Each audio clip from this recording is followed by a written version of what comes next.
بسم اللہ الرحمن الرحیم۔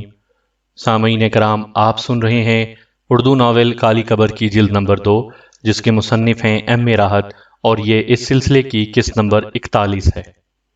آپ اگر میرے چینل کہانی گھر پر نئے ہیں اور آپ نے ابھی تک میرا چینل سبسکرائب نہیں کیا تو میرے چینل کو ابھی سبسکرائب کر کے بیل آئیکن پر بھی کلک کر دیں تاکہ آنے والی کہانی کی اطلاع بر وقت آپ تک پہنچ سکے۔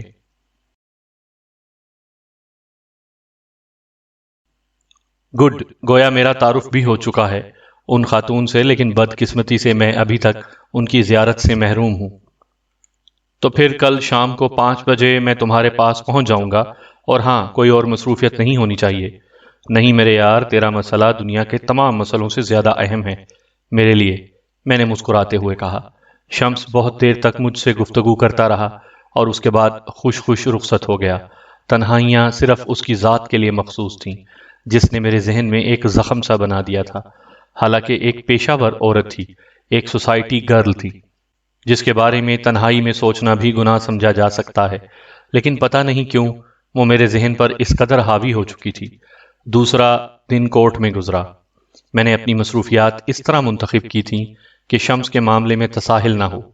5 بجے گھر پہنچ گیا اور 5:05 پر شمس میرے پاس پہنچ گیا۔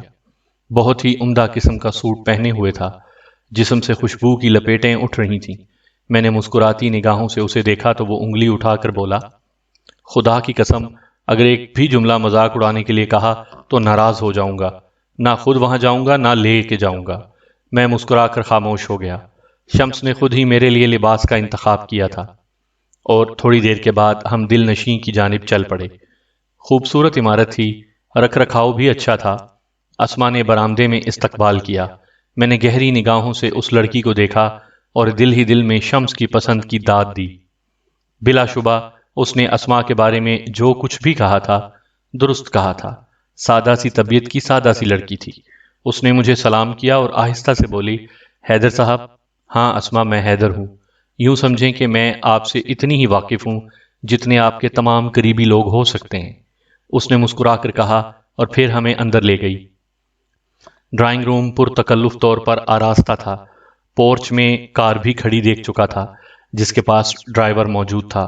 گویا ان لوگوں کے مالی حالات خاصے بہتر تھے۔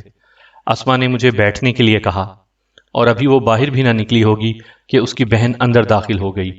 اندر گھستے ہی اس نے معذرت آمیز لہجے میں کہا، معاف کیجیے گا، کچھ منٹ۔ اس کی نگاہ مجھ پر پڑی اور میری اس پر، اور میرے ذہن کو اتنا شدید جھٹکا لگا کہ شاید میری بینائی ہی چند لمحے کے لیے گم ہو گئی تھی۔ میں اندھوں کی طرح آنکھیں پھاڑ پھاڑ کر دیکھ رہا تھا، لیکن مجھے کچھ نظر نہیں آ رہا تھا۔ اس نے شاید اپنا جملہ پورا کیا اور سامنے صوفے پر آ بیٹھی، لیکن مجھے اب بھی اس کی شکل واضح نظر نہیں آ رہی تھی۔ البتہ میں نے اپنی اس کیفیت کا اظہار کسی پر نہ ہونے دیا۔ ناقابل یقین بات تھی، بالکل ہی ناقابل یقین۔ یہ وہی تھی، ہاں یہ وہی تھی جس نے اپنا نام زاہدہ بتایا تھا۔ رفتہ رفتہ میری کیفیت کسی حد تک بہتر ہونے لگی، اور میں نے پھٹی پھٹی آنکھوں سے اسے دیکھا۔ اس کا چہرہ دہشت سے سفید پڑا ہوا تھا۔ اپنے آپ کو سنبھالنے کی کوشش کر رہی تھی، لیکن اس کا ایک ایک تاثر چیخ کر کہہ رہا تھا کہ وہ شدت حیرت سے دیوانی ہو گئی ہے۔ میں نے اپنے آپ کو پوری طرح کنٹرول کیا۔ یہ صورتحال میرے لیے بہت حیرت انگیز تھی۔ شمس اور اسما نہ جانے کیا کیا باتیں کر چکے تھے۔ میں مسکرایا اور میں نے زاہدہ کی طرف دیکھا۔ شمس آپ لوگوں کی بہت تعریفیں کرتا رہتا ہے، میں نے کہا۔ شاید آپ کو اس سلسلے میں مایوسی ہو۔ وہ آہستہ سے بولی، نہیں، اسما بہت پیاری بچی ہے۔ میں اپنے آپ کو چہرہ شناس تو نہیں کہتا، لیکن تھوڑی بہت شدھ بدھ مجھے بھی ہے اس سلسلے میں۔ بے حد شکریہ، اس نے آہستہ سے کہا۔ کسی نے ہم دونوں کی کیفیت کو محسوس نہیں کیا تھا۔ اسما اور شمس اب ایک دوسرے سے بہت زیادہ بے تکلف ہو چکے تھے، اور اپنے بجائے کسی اور سلسلے میں کچھ سوچنے پر آمادہ نہیں تھے۔ نہ جانے کیا کیا گفتگو ہوتی رہی، نہ جانے کیا کیا الفاظ ادا کیے گئے۔ میں بھی بول رہا تھا، لیکن نہ بولنے کی مانند۔ اس کے بعد کھانے کا وقت ہوا۔ بہت ہی پرتکلف میز سجائی گئی تھی۔ میں اس کی کیفیت میں وہی کھویا کھویا پن محسوس کر رہا تھا۔ اس نے اپنے آپ کو چھپانے کی بے انتہا کوشش کی تھی، لیکن انسان ہی تھی اور خود کو چھپانے میں ناکامی محسوس کر رہی تھی۔ کھانے کے بعد تھوڑی دیر تک ہم لوگ ساتھ رہے، اور پھر شمس نے اجازت مانگ لی۔ وہ دونوں باہر برآمدے تک ہمیں چھوڑنے آئی تھیں۔ ہم لوگ چل پڑے۔ شمس نے راستے میں پوچھا، کہو کیا خیال ہے؟ بہت مناسب، نہایت موزوں شمس، میں تمہیں تمہارے انتخاب کی داد دیتا ہوں۔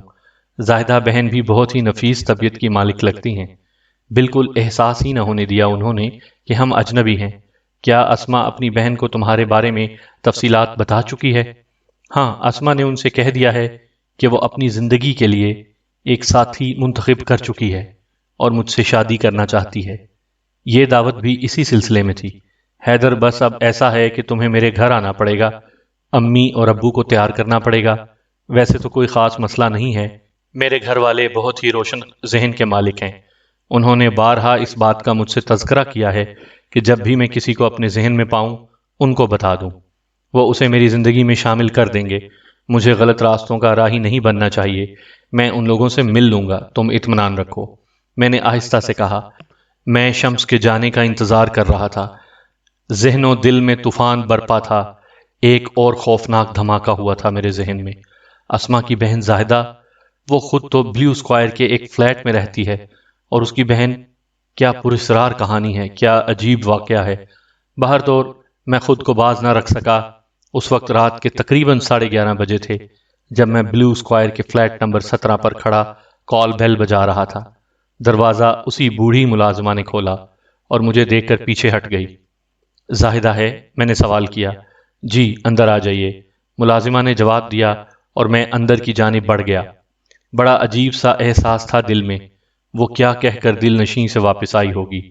اس میں تو کوئی شک و شبہ ہی نہیں تھا کہ زاہدہ وہی تھی۔ ڈرائنگ روم میں نے اسے ایک صوفے پر بیٹھے ہوئے دیکھا۔ وہ صوفے کی پشت سے گردن ٹکائے بیٹھی تھی اور اس کی آنکھوں میں عجیب سے تاثرات کا اظہار تھا۔ مجھے دیکھ کر اس نے کسی خاص کیفیت کا اظہار نہیں کیا، لیکن صورت ہی سے نڈھال نظر آ رہی تھی۔ میں خاموشی سے ایک صوفے پر جا بیٹھا۔ وہ چند لمحات مجھے اسی طرح دیکھتی رہی، پھر سنبھل کر بیٹھ گئی۔ میں تمہارا انتظار کر رہی تھی، اس نے کہا۔ تمہیں یقین تھا میں آؤں گا؟ ہاں، یقین تھا، کیونکہ یہ غیر فطری بات نہیں ہے۔ شکریہ زاہدہ، یقیناً ایسا ہی ہے، لیکن کیا میری حیرتوں کو بھی غیر فطری سمجھا جا سکتا ہے؟ نہیں، ہرگز نہیں۔ بس حیدر صاحب، ہوتا ہے، زندگی میں ایسا بھی ہوتا ہے، بات بننے سے پہلے بگڑ جاتی ہے۔ میں بہت غم زدہ ہوں، بے حد غم زدہ۔ یہ سوچا بھی نہیں تھا کہ کبھی یہ سوچا بھی نہیں تھا۔ چائے نہیں پلوائیں گی زاہدہ؟ میں نے سوال کیا اور وہ چونک کر مجھے دیکھنے لگی۔ تو مجھ سے ناراض نہیں ہو حیدر؟ اس نے کسی قدر متحیرانہ لہجے میں کہا۔ کیوں؟ کیا کوئی ایسی بات ہوئی ہے؟ میں نے سوال کیا۔ فرشتے ہو، بالکل فرشتے ہو۔ آسمان سے کب اترے؟ وہ تلخ لہجے میں بولی۔ پتہ نہیں، یاد نہیں، میں نے مسکرا کر کہا، اور پھر بولا، چائے کے لیے ٹالنا چاہتی ہو تو دوسری بات ہے، نہیں چائے منگواتی ہوں، اس نے کہا، اور وہیں بیٹھے بیٹھے ملازمہ کو آواز لگا دی۔ چائے لانے کے لیے کہا اور پھر مجھے گھورنے لگی۔ خود کو بہت زیادہ باظرف ظاہر کرنے کی کوشش کیوں کر رہے ہو؟ یہ بتاؤ، اب تمہارا کیا نظریہ ہے؟ زاہدہ، پہلی بات میں یہ کہہ دوں کہ میں آوارہ منش یا اوباش فطرت انسان نہیں ہوں۔ اپنے بارے میں کوئی کہانی نہیں سنانا چاہتا تمہیں، بس یوں سمجھ لو کہ بہت ہی عجیب سی زندگی گزری ہے۔ اس دن عدالت میں تمہیں دیکھا، تمہارے خلاف کارروائی کی، لیکن تمہارے الفاظ نے ذہن میں ایک کریز سی پیدا کر دی۔ میں تمہیں جاننا چاہتا تھا، اور اس کی بنیادی وجہ یہی تھی زاہدہ کہ تم مجھے وہ نظر نہیں آئی تھیں جو خود کو ظاہر کرنا چاہتی تھیں۔ یہی بنیاد تھی کہ میں نے دوبارہ تم سے ملاقات کی۔ ہماری یہ ملاقات جو آج شمس کے ساتھ ہوئی ہے، بالکل غیر متوقع تھی۔ انسانی کمزوریوں، انسانی مجبوریوں کا براہ راست مجھ سے واسطہ رہا ہے۔ کوئی بھی شخص برا نہیں ہوتا، صرف حالات اسے کچھ سے کچھ بنا دیتے ہیں۔ میری ایک بات کھول کر سن لو زاہدہ، فیصلہ کرنا تمہارے ہاتھ میں ہے۔ میں نے تمہاری شخصیت کو جس رنگ میں دیکھا ہے، اس کا شمس کے معاملے سے کوئی تعلق نہیں ہے۔ میں اپنی نیت کی وضاحت کر دینا چاہتا ہوں۔ تم جو کچھ کر رہی ہو، کیوں کر رہی ہو؟ وہ کون سے عوامل تھے جو تمہیں یہاں تک لے آئے؟ لیکن اس جذبے نے مجھے متاثر کیا ہے کہ تم نے اپنے آپ کو اپنی بہن سے دور رکھ کر اس کا مستقبل بنانے کی کوشش کی ہے۔ زاہدہ، اس دور کو میں بھی اچھی طرح سمجھتا ہوں، کیونکہ ذہنی طور پر بالغ نہیں ہوں۔ میں ان حالات کے بارے میں جاننا چاہتا ہوں، ان واقعات کے بارے میں جاننا چاہتا ہوں جو تمہیں اس منزل تک لے آئے۔ یقیناً تم بری انسان نہیں ہو، کیونکہ تمہارے ذہن میں اچھائیاں جا گزی ہیں۔ مجھے اپنے بارے میں تفصیل بتاؤ زاہدہ، یہ میرا حق ہے، یہ شمس اور اسما کا مستقبل ہے۔ کیا تم مجھے اپنے بارے میں بتانا پسند کرو گی؟ میں تمہارا انتظار کر رہی تھی، میں تمہارا فیصلہ سننا چاہتی ہوں۔ میں تمہیں اپنے بارے میں ایک ایک تفصیل بتاؤں گی حیدر، سنو، غور سے سنو۔ چھوٹا سا گھر تھا ایک میرا، جس میں میں بھی عزت دار بیٹیوں کی مانند رہتی تھی۔ امی تھیں، ابو تھے اور ایک چھوٹی بہن۔ میرے ابو ایک شریف النفس انسان تھے، کاروبار کرتے تھے اور سکون سے زندگی بسر ہو رہی تھی۔ ہمارے عزیز و اقارب نہیں تھے، بس ابو کے دوست ہی ہمارے رشتہ دار تھے۔ ان سے ملنا جلنا رہتا تھا۔ ہم دونوں بہنیں بڑے ناز و نام سے پرورش پا رہی تھیں، لیکن حالات کا دوسرا دور شروع ہو گیا۔ میری امی بیمار ہو گئیں۔ معمولی سا بخار تھا جو بے احتیاطی کی وجہ سے نمونیے میں تبدیل ہو گیا اور ان کی حالت بگڑنے لگی۔ ابو سخت پریشان تھے، لیکن امی کی زندگی بچانے کی کوششیں بارآور نہ ہو سکیں۔ نمونیا بری طرح بگڑ گیا اور بالآخر وہ ہمیں چھوڑ کر چلی گئیں۔ ہماری پرسکون زندگی تباہ ہو گئی۔ ابو اس سے بستر سے لگ گئے۔ میں میٹرک کا امتحان دے چکی تھی، لیکن ابھی گھر دھاری کا مجھے کوئی تجربہ نہ تھا۔ امی نے ساری ذمہ داری اپنے ہی شانوں پر سنبھال رکھی تھی، اس لیے میں گھریلو معاملات کو نہ سنبھال سکی اور بڑی مشکلات پیدا ہو گئیں۔ ابو بیچارے بہت پریشان رہنے لگے۔ میری تعلیم بھی وقتی طور پر رک گئی تھی، جس کی ابو کو بے حد فکر تھی۔ انہوں نے میرے بارے میں وہی تمام خواب دیکھے تھے جو ماں باپ اولاد کے لیے دیکھتے ہیں۔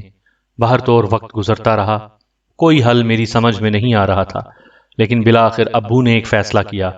انہوں نے معقول تنخواہ پر ایک ایسی بزرگ خاتون کو ملازم رکھا جنہیں گھر کی دیکھ بھال کے فرائض سنبھالنے تھے اور کھانا وغیرہ پکانا بھی ان کی ذمہ داری تھی۔ بزرگ خاتون نے ابتدا میں تو بڑے اچھے طریقے سے گھر سنبھالا، لیکن بعد میں اصلیت پر اتر آئیں۔ گھر کی چیزیں آہستہ آہستہ غائب ہونے لگیں۔ ان کے رشتہ داروں میں سے بھی کوئی نہ کوئی مہمان گھر میں ضرور رہتا تھا۔ ابو نے ہم دونوں کی وجہ سے آہستہ آہستہ خود کو سنبھالا اور کاروبار کی جانب متوجہ ہو گئے، لیکن جب بزرگ خاتون صحیح روپ میں سامنے آئیں تو گھر کی طرف سے پھر پریشانیاں پیدا ہو گئیں۔ یہ بزرگ خاتون گھڑی کی سی فطرت رکھتی تھیں اور ان کے ہاتھ پاؤں کافی دراز تھے۔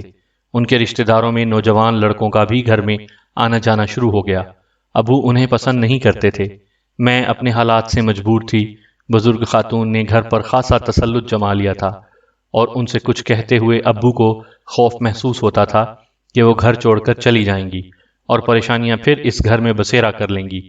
نقصانات برداشت کیے جاتے رہے، لیکن ابو نے ان بزرگ خاتون سے کچھ نہ کہا۔ لیکن پھر جب ایک دن ان بزرگ خاتون کے ایک رشتہ دار لڑکے نے ایک شام مجھے ایک خط دیا جس میں اظہار عشق کرتے ہوئے فلم دیکھنے کی دعوت دی گئی تھی، تو میں نے وہ خط ابو کو دے دیا۔ ابو کے لیے اب یہ حرکتیں ناقابل برداشت ہو گئی تھیں۔ انہوں نے وہی خط ان بزرگ خاتون کے حوالے کرتے ہوئے کہا کہ اب وہ انہیں یہاں نہیں رکھ سکیں گے۔ بزرگ خاتون کی اچھی خاصی آمدنی ختم ہو رہی تھی۔ انہوں نے بہت کوششیں کیں، اس نوجوان کو برا بھلا کہا، لیکن ابو کا پیمانہ صبر اب لبریز ہو چکا تھا۔ وہ اس موقع کو ہاتھ سے نہیں کھونا چاہتے تھے جو ان خاتون سے نجات حاصل کرنے کا تھا۔ ہر طرح کا خوف دامن گیر تھا، لیکن ان تمام باتوں کے ساتھ ساتھ ہی انہیں اپنی عزت بہت عزیز تھیں۔ چنانچہ ان بزرگ خاتون کو گھر سے نکال دیا گیا اور اس کا نتیجہ وہی ہوا جو ہونا چاہیے تھا۔ دبے ہوئے مسائل پھر سے ابھر آئے۔ ابو کے دوست بارہا انہیں مجبور کرتے تھے کہ وہ دوسری شادی کر لیں، لیکن ابو کے ذہن میں ایسا کوئی خیال نہیں تھا۔ انہوں نے سختی سے انکار کر دیا تھا۔ اس دوران ابو کے دوستوں کی بیگمات اور کچھ دوسری خواتین بھی ہمارے گھر آتی رہتی تھیں۔ ان کی آمد ہم دونوں بہنوں کی وجہ سے ہوتی تھی اور ابو ان کا احترام کرتے تھے۔ انہی میں صفیہ بیگم ابو کے ایک دوست کی بھتیجی تھیں۔ جوان العمر تھیں اور اچھی خاصی شکل و صورت کی مالک۔ انہوں نے مجھ سے دوستی بڑھانا شروع کر دی کیونکہ میں عمر میں ان سے 8-9 سال ہی چھوٹی ہوں گی۔ آہستہ آہستہ وہ میری بے تکلف دوست بن گئی، اتنی بے تکلف کہ میں ہر وقت ان کا دم بھرنے لگی۔ وہ عموماً میرے پاس ہی رہتی تھیں اور ابو سے بھی وہ بے تکلف ہونے کی کوشش کرتی جا رہی تھیں۔ ابو فطرتاً نیک سیرت انسان تھے، صرف میری وجہ سے وہ صفیہ بیگم کا احترام کر لیتے تھے، لیکن رفتہ رفتہ میں نے محسوس کیا کہ صفیہ بیگم کی کوششیں بارآور ہو رہی ہیں۔ اب ابو خود بھی ان کے بارے میں پوچھتے رہتے تھے اور ان کا انتظار کرتے تھے۔ میں نے دوبارہ کالج جانا شروع کر دیا تھا۔ کچھ عرصے تک میری تعلیم کا سلسلہ منقطع رہا تھا۔ اس کے بعد میں نے فرسٹ ایئر میں داخلہ لے لیا تھا۔ پھر ایک دن میں کالج سے واپس آئی تو میں نے گھر میں صفیہ بیگم اور ابو کو بیٹھے دیکھا۔ دونوں ہنس ہنس کر گفتگو کر رہے تھے۔ کوئی خاص بات نہیں محسوس کی میں نے، کیونکہ صفیہ بیگم سے میرے بھی بہت اچھے تعلقات تھے۔ اس کے بعد تو اکثر یہ ہوتا تھا کہ جب میں واپس آتی تو صفیہ بیگم ابو کے کام کر رہی ہوتی۔ انہوں نے گھر کی ذمہ داریاں سنبھال لی تھیں۔ میں نے کبھی ان سے ان کے ذاتی معاملات کے بارے میں نہیں پوچھا تھا، لیکن یہ بات مجھے معلوم تھی کہ وہ غیر شادی شدہ ہیں اور کئی بہنوں کی بہن ہیں۔ باہر طور میرے ذہن میں کبھی کوئی خاص بات نہیں آئی، حالانکہ میں دنیا کو سمجھنے کے قابل ہو گئی تھی۔ میں نے کبھی غور بھی نہیں کیا کہ صفیہ بیگم کی آمد کسی خاص مقصد کے تحت ہو سکتی ہے۔ پتہ نہیں حالات کیا کیا رخ اختیار کرتے رہے، لیکن میں نے کبھی صفیہ بیگم کے بارے میں کوئی غلط خیال نہیں کیا۔ ویسے بھی ابو کی اور ان کی عمر میں زمین آسمان کا فرق تھا۔ لیکن پھر ایک شام میرے پیارے ابو نے مجھ سے کہا، میں تم سے کچھ بات کرنا چاہتا ہوں زاہدہ۔ جی ابو، میں نے سنجیدگی سے کہا۔ سامعین کرام، آپ یہ کہانی میرے چینل کہانی گھر پر سن رہے ہیں۔ آپ نے اگر ابھی تک میرا چینل سبسکرائب نہیں کیا تو میرے چینل کو ابھی سبسکرائب کر کے بیل آئیکن پر کلک کر دیں تاکہ آنے والی نئی کہانی کی اطلاع بر وقت آپ تک پہنچ سکے۔ جی ابو، میں نے سنجیدگی سے کہا۔ زاہدہ، تم سمجھدار ہو گئی ہو۔ بیٹی، تم جانتی ہو تمہاری ماں کی موت کے بعد میں کس قدر پریشان رہا، کن حالات سے گزرا ہوں، لیکن میں نے کبھی دوسری شادی کے بارے میں سوچا بھی نہیں۔ گھر سے دکان پر جاتا ہوں تو پورا دن شدید وسوسوں کا شکار رہتا ہوں۔ وہ محترمہ جب آ گئی تھیں تو دل کو اطمینان ہو گیا تھا کہ ایک معمر خاتون گھر میں موجود ہیں، وہ تمہیں اور اسما کو سنبھال لیں گی، لیکن انہوں نے جو کچھ کیا تمہارے علم میں ہے۔ بیٹی، باپ کو بیٹیوں سے ایسی گفتگو نہیں کرنی چاہیے، لیکن مجبوراً انسان کو سب کچھ کرنا پڑتا ہے۔ آنے والا وقت میرے لیے مزید پریشانیوں کا وقت ہوگا۔ اسما بھی چھوٹی ہے، لیکن تم ماشاءاللہ سمجھدار ہو گئی ہو، اور ایک باپ کی اس سے بڑی خوشی اور کوئی نہیں ہوتی کہ وہ عزت و احترام کے ساتھ اپنی بیٹی کو اس کے شوہر کے گھر رخصت کر دے۔ میرے ذہن میں بھی تمہارے لیے بہت سے خیالات ہیں۔ میں چاہتا ہوں کہ تم اس ناسودہ گھر سے عزت کے ساتھ رخصت ہو جاؤ۔ کاروبار سنبھالنے کے لیے مجھے مزید ذمہ داریاں برداشت کرنی ہیں، اور پھر اسما ہے جو باہر طور ابھی عمر کی اس منزل میں ہے جہاں اسے ایک تربیت کنندہ کی ضرورت ہے، ایک ایسے سرپرست کی ضرورت ہے جو اس کی دیکھ بھال کرتا رہے۔ تم رخصت ہو جاؤ گی تو اسما اس گھر میں بالکل اکیلی رہ جائے گی۔ مجھے بتاؤ اس کے بعد میں کیا کروں؟ ابو، میری سمجھ میں کچھ نہیں آ رہا، لیکن جو کچھ آپ کر رہے ہیں وہ اتنا ضروری نہیں ہے۔ ابو، ذمہ داریاں انسان کو بہت سارے مسائل سے دوچار کرتی رہتی ہیں۔ میرا مسئلہ اتنا شدید نہیں ہے اس وقت تک جب تک اسما اپنے طور پر ذمہ داریاں قبول کرنے کے قابل نہ ہو۔ کیا ضروری ہے ابو؟ بے شمار گھرانے ایسے ہیں جہاں لڑکیاں موجود ہیں، ان کی شادیاں نہیں ہوئیں یا پھر دیر سے ہوئی ہیں۔ کوئی اتنا بڑا مسئلہ تو نہیں ہے یہ۔ آہ بیٹی، تم ایک ہمدرد بیٹی کے طور پر سوچ رہی ہو، ایک پریشان حال باپ کے طور پر نہیں سوچ رہی، اس لیے یہ سب کچھ ممکن ہے۔ دراصل زاہدہ، میں چاہتا ہوں کہ… ابو کی آواز اٹکنے لگی۔ چند لمحے خاموش رہنے کے بعد انہوں نے کہا، لوگوں نے مجھے بے حد مجبور کیا، لیکن میں نے کسی کی نہیں مانی۔ البتہ یہ خیال میرے ذہن میں مسلسل چبھتا ہے کہ تم اپنے گھر چلی جاؤ گی، اس کے بعد اس گھر کا کیا بنے گا؟ میں تنہا رہ جاؤں گا، اسما بھی جوان ہو جائے گی، اسے اپنا گھر آباد کرنا ہوگا، اور پھر میری زندگی کا کیا ہے؟ تم دونوں، یا کم از کم تم اس بارے میں کبھی نہیں سوچتی۔ باہر طور اس خیال کے تحت ایک بات میرے ذہن میں آئی ہے اور میں تم سے مشورہ لینا چاہتا ہوں۔ میں پریشانی سے ابو کا چہرہ دیکھتی رہی، تب ابو بولے، صفیہ تم سے بہت مانوس ہے، وہ اسما کو بھی چاہتی ہے، اس کے دل میں بہت پیار ہے۔ میں نے صرف اس کے بارے میں اسی لیے سوچا ہے کہ وہ تم سے محبت کرتی ہے۔ اگر تمہیں کوئی اعتراض نہ ہو تو میں صفیہ سے نکاح کر لوں؟ میرا منہ حیرت سے کھلا رہ گیا۔ صفیہ کے بارے میں تو میں سوچ بھی نہیں سکتی تھی، وہ تو بہت کم عمر تھیں ابو کے مقابلے میں، اور کبھی میں نے ایسی کوئی بات محسوس نہیں کی تھی، لیکن ابو کے ان الفاظ کے بعد میرے ذہن میں طرح طرح کے خیالات آنے لگے۔ مجھے یاد ہے کہ کس طرح صفیہ بیگم اور ابو ہنس ہنس کر باتیں کرتے رہتے ہیں، تاہم میں بھونچکی سی ان کو دیکھتی رہ گئی۔ میری سمجھ میں خود نہیں آ رہا تھا کہ میں کیا جواب دوں۔ ابو نے کہا، صفیہ کا گھرانہ بھی قسم پرسی کا شکار ہے۔ بہت سی لڑکیاں ہیں اس گھر میں، اور امجد صاحب کو ان لڑکیوں کی فکر کھائی جاتی ہے۔ صفیہ کے ایک رشتہ دار نے مجھ سے خود اس سلسلے میں بات کی ہے۔ تم بتاؤ میں کیا جواب دوں انہیں؟ ابو، میں کیا بتاؤں اس سلسلے میں، لیکن کیا خود صفیہ بیگم تیار ہیں؟ ہاں، وہ تیار ہے، ابو نے جواب دیا۔ میں پریشانی سے ابو کی شکل دیکھتی رہی۔ امید تو مجھے بھی پیدا ہو گئی تھی کہ ابو اور صفیہ کے درمیان یقیناً اس سلسلے میں کوئی بات ہوئی ہے، لیکن یہ بات ایسی صورت میں سامنے آئے گی، اس کا کبھی تصور بھی نہیں کیا تھا۔ تاہم دل میں ایک خیال ابھرا کہ صفیہ بیگم سے میری بہت زیادہ دوستی ہے۔ اگر وہ ماں کی شکل میں گھر میں آ جاتی ہیں تو اس میں کوئی بہت بڑا حرج بھی نہیں ہے۔ چنانچہ میں نے ابو سے کہا، ابو میرا خیال ہے اگر آپ ایسا کر لیں تو مجھے تو کوئی اعتراض نہیں۔ صرف اعتراض نہیں ہے یا تمہیں خوشی ہوگی؟ نہیں ابو، میں آپ کی خوشی میں ہر طرح سے خوش ہوں۔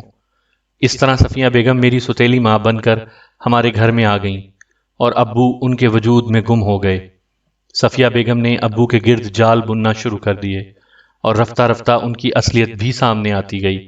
در حقیقت وہ ایک ایسے گھر سے ان کا تعلق تھا جہاں قسم پرسی کا راج تھا، اور تمام بہنوں کی موجودگی میں صفیہ بیگم کے لیے قطعی اس بات کا امکان نہیں تھا کہ ان کی شادی جلد ہو جائے۔ لیکن شادی ہونے کے بعد انہوں نے اپنے رویے کو وہ نہ رکھا جو رکھا جا سکتا تھا۔ چنانچہ اس گھر میں میری حیثیت تیسرے درجے کی سی ہو گئی تھی۔ رفتہ رفتہ ابو میرے وجود کو نظر انداز کرنے لگے۔ نہ جانے کیوں وہ اپنے سارے فرائض بھولتے جا رہے تھے۔ اکثر صفیہ بیگم کو لے کر سیر و تفریح کے لیے نکل جاتے تھے اور گھر میں ہم دونوں بہنیں تنہا رہ جاتی تھیں۔ مجھے آہستہ آہستہ یہ احساس ہو رہا تھا کہ ابو نے ہمارے لیے بہتر نہیں کیا تھا، لیکن ان سے کچھ کہنے کی ہمت نہیں پڑتی تھی۔ بدلے ہوئے ابو میری سمجھ سے باہر تھے۔ صفیہ بیگم اب آہستہ آہستہ کھلنے لگیں۔ میں اکثر یہ سوچتی تھی کہ ابو جیسے عمر رسیدہ شخص کے ساتھ صفیہ بیگم جیسی سیماب صفت خاتون کیسے ایڈجسٹ ہو گئی تھیں۔ رفتہ رفتہ صفیہ بیگم کے عزیز ہمارے گھر آنے لگے۔ انہی میں مسعود بھی تھے جو صفیہ بیگم کے کوئی کزن تھے۔ مسعود عجیب و غریب شخصیت کے مالک تھے، بہت بڑا چہرہ، لیکن جسم اسی چہرے کی نسبت دبلا پتلا تھا اور اس چہرے پر شرافت نظر نہیں آتی تھی۔ باہر طور ان کے آنے جانے کا سلسلہ کچھ عجیب تھا۔ عموماً وہ اس وقت آتے جب ابو گھر میں موجود نہیں ہوتے تھے۔ صفیہ بیگم کے کمرے میں گھس جاتے تھے اور اس کے بعد گھنٹوں باہر نہیں نکلتے تھے۔ میں کسی بھی سلسلے میں صفیہ بیگم سے کوئی اختلاف نہیں کرتی تھی، لیکن اس رات صفیہ بیگم کی حقیقت کھل گئی۔ ابو کاروباری سلسلے میں باہر گئے ہوئے تھے اور اس رات ان کی واپسی کا امکان نہیں تھا۔ رات کے تقریباً 12 بجے ہوں گے۔ مجھے نیند نہیں آ رہی تھی، چنانچہ میں اٹھ کر باہر نکل آئی۔ راہداری سے گزرتے ہوئے مجھے صفیہ بیگم کے کمرے سے باتیں کرنے کی آواز آئی تو میں ٹھٹک گئی۔ میں یہی سمجھی تھی کہ شاید ابو واپس آ گئے ہیں، اور صرف یہ معلوم کرنے کی غرض سے میں دروازہ کھول کر اندر داخل ہو گئی کہ ابو سے ان کے اچانک واپسی کے بارے میں پوچھوں۔ لیکن مدھم بلب کی روشنی میں مجھے ابو کے بجائے مسعود صاحب نظر آئے۔ کاش میں وہاں نہ جاتی، کاش وہ لوگ مجھے نہ دیکھ پاتے، لیکن میرے قدم جم کر رہ گئے تھے اور ان لوگوں نے مجھے دیکھ لیا تھا۔ صفیہ بیگم کے حلق سے وحشت کی آواز نکل گئی۔ دونوں بدحواس ہو گئے۔ میں خاموشی سے وہاں سے نکل آئی، لیکن ساری رات میں سوکھے پتے کی طرح کانپتی رہی تھی۔ میرا سارا خون خشک ہو گیا تھا، اور اس بات کا مجھ پر اتنا اثر ہوا کہ دوسری صبح میں شدید بخار میں مبتلا ہو گئی۔ جب میں کافی دیر تک باہر نہ نکلی تو صفیہ بیگم میرے پاس آ گئی۔ ان کا چہرہ اترا ہوا تھا، خوف و دہشت کے آثار ان کے چہرے پر منجمد تھے۔ وہ میرے پاس بیٹھ گئیں اور انہوں نے میرا ہاتھ اپنے ہاتھ میں لے لیا۔ اوہ، تمہیں بخار ہے؟ وہ چونک پڑیں۔ پھر انہوں نے بہت زیادہ محبت کا اظہار کیا۔ ڈاکٹر کو بلایا گیا، مجھے دوا اور انجیکشن لینے پڑے۔ صفیہ بیگم صبح سے شام تک میری تیمارداری کرتی رہتی تھیں۔ ابو نے ٹیلی فون پر اس رات بھی واپس نہ آنے کی اطلاع بھجوا دی تھی، لیکن دوسری رات صفیہ بیگم میرے کمرے میں رہیں، اور جب ان سے برداشت نہ ہو سکا تو وہ پھٹ پڑیں۔ انہوں نے میرے پاؤں پکڑ لیے اور پھوٹ پھوٹ کر رونے لگیں۔ میں پریشان ہو گئی تھی۔ ارے آپ میں ان کی اس کیفیت سے گھبرا گئی تھی۔ مجھے معاف کر دو زاہدہ، میں ایک عجیب و غریب حادثے کا شکار ہوں، مجھے معاف کر دو، میری عزت تمہارے ہاتھ میں ہے۔ انہوں نے روتے ہوئے کہا، یہ سب کچھ کیا مناسب ہے؟ نہیں، لیکن مسعود صاحب دل کے ہاتھوں مجبور ہیں۔ میں بھی ان سے اتنا ہی پیار کرتی ہوں زاہدہ، تم میری درد بھری کہانی نہیں سمجھ سکتی۔ تمہیں معلوم ہے کہ ہم 7 بہنیں ہیں، ہماری زندگی انتہائی قسم پرسی کی حالت میں گزر رہی تھی، بڑے پریشان تھے ہم لوگ۔ مسعود مجھ سے شادی کرنا چاہتے تھے، لیکن ہمارے پاس اتنا کچھ نہیں تھا کہ ہم مسعود کے گھر والوں کی مانگ پوری کر سکتے۔ ہم دونوں ایک دوسرے کو بہت چاہتے تھے، بے پناہ چاہتے ہیں، لیکن حالات نے ہمیں اس بات کی اجازت نہیں دی کہ ہم دونوں یکجا ہو جائیں، اور میرے ماں باپ کی مجبوریوں نے مجھے اپنی عمر سے کئی گنا بڑے شخص سے منسوب ہونے پر مجبور کر دیا۔ لیکن اگر ابو کو پتہ چل گیا تو؟ تم نہیں بتاؤ گی تو کیسے پتہ چلے گا؟ صفیہ بیگم نے کہا، اور میں پریشانی سے ان کی صورت دیکھنے لگی۔ وہ اس طرح پھوٹ پھوٹ کر رو رہی تھیں کہ خود میرے دل میں بھی ان کے لیے ہمدردی پیدا ہو گئی۔ میں نے انہیں دلاسا دیتے ہوئے کہا، میں خاموش رہوں گی، لیکن آپ خود کو سنبھالیے۔ یہ سب کچھ بے حد بھیانک ہے۔ صفیہ بیگم روتی رہیں۔ میں نے ابو سے کچھ نہ کہا۔ مسعود آتے رہے، لیکن صفیہ بیگم کے دل میں چور تھا۔ وہ ہر لمحے مجھ پر اور ابو پر نگاہ رکھنے لگیں۔ وہ ہمیں تنہائی کا ایک لمحہ بھی نہیں دیتی تھیں۔ پھر ایک شام جب ابو گھر میں نہیں تھے، مسعود میرے کمرے میں گھس آئے اور انہوں نے مجھ سے شیطانیت آمیز گفتگو شروع کر دی۔ وہ مجھے بھی صفیہ بنانا چاہتے تھے۔ میں نے ان کا سر پھاڑ دیا اور وہ زخمی ہو کر چلے گئے، لیکن بعد میں مجھے پتا چل گیا کہ اس سازش میں صفیہ بیگم کا بھی ہاتھ تھا۔ وہ مجھے اپنے جرم کا شریک چاہتی تھیں تاکہ کوئی خدشہ باقی نہ رہے۔ اس کوشش میں ناکام ہونے کے بعد بھی وہ مزید کوششیں کرتی رہیں۔ اس بار مسعود کے ساتھ فلم اور تھیٹر دیکھنے کی پیشکش کی تھی، لیکن میں نے ان کی کوئی پیشکش قبول نہیں کی تھی۔ صفیہ بیگم کے خلاف میرے دل میں کوئی بہت بڑی بات نہیں تھی۔ میں اس بات کو چھپائے رکھنا چاہتی تھی، لیکن خوف دل میں بھی تھا۔ البتہ میں نے یہ تہیہ کر لیا تھا کہ میں اپنے ابو سے کبھی کچھ نہیں کہوں گی۔ ابو کو اپنا معاملہ خود ہی دیکھنا ہوگا، لیکن صفیہ بیگم مطمئن نہیں تھیں۔ وہ مسلسل اپنی کوششوں میں مصروف تھیں کہ کسی طرح میں بھی کسی بات میں پھنس جاؤں تاکہ وہ مجھے بلیک میل کر کے زبان بند رکھنے پر مجبور کر دیں۔ مسعود سے ان کا رابطہ مسلسل جاری تھا۔ اکثر ابو کی غیر موجودگی میں مسعود گھنٹوں صفیہ بیگم کے کمرے میں رہا کرتے تھے۔ پھر ایک شام ابو نے مجھے طلب کیا۔ ان کی آنکھیں غضب سے سرخ ہو رہی تھیں۔ انہوں نے ایک خط میرے سامنے کرتے ہوئے کہا، مجھے اس خط کا جواب چاہیے۔ میں حیرانی سے ابو کی صورت دیکھنے لگی، اور اس کے بعد میں نے لفافہ اٹھا کر چاک کیا اور اس میں سے پرچہ نکال لیا۔ یہ خط میرے نام تھا، کسی افضل نامی نوجوان کا، جس نے مجھ سے گہری آشنائی کا حوالہ دیتے ہوئے مجھ سے دوسری ملاقات کے بارے میں پوچھا تھا۔ خط پڑھ کر میری جو حالت ہوئی اس کی تفصیل نہیں بتائی جا سکتی۔ بہر طور میں نے ابو سے کہا کہ میں کسی ایسے نوجوان کو نہیں جانتی، لیکن ابو نے میری کسی بات پر اعتبار نہیں کیا اور دوسرے ہی دن سے میرا کالج جانا بند کر دیا گیا۔ میں بی اے کے سال اول میں تھی اور میرا کوئی احتجاج قبول نہیں کیا گیا۔ مجبور ہو کر میں خاموش ہو گئی۔ اس کے بعد افضل نامی نوجوان کے کئی خطوط ان کو ملے۔ ان خطوط میں ایسی سچویشن کی تفصیل ہوتی تھی جو پیش آ چکی ہوتی تھیں، اور یہ اتنی گھناؤنی باتیں ہوتی تھیں جن کی تفصیل ناقابل بیان ہے۔ ابو کو میری بدکاری کا یقین ہوتا چلا گیا تھا۔ ان کی آنکھوں میں اب میرے لیے نفرت کے سوا کچھ نہیں تھا۔ وہ مجھے ننگ خاندان اور آوارہ بھی کہنے لگے تھے۔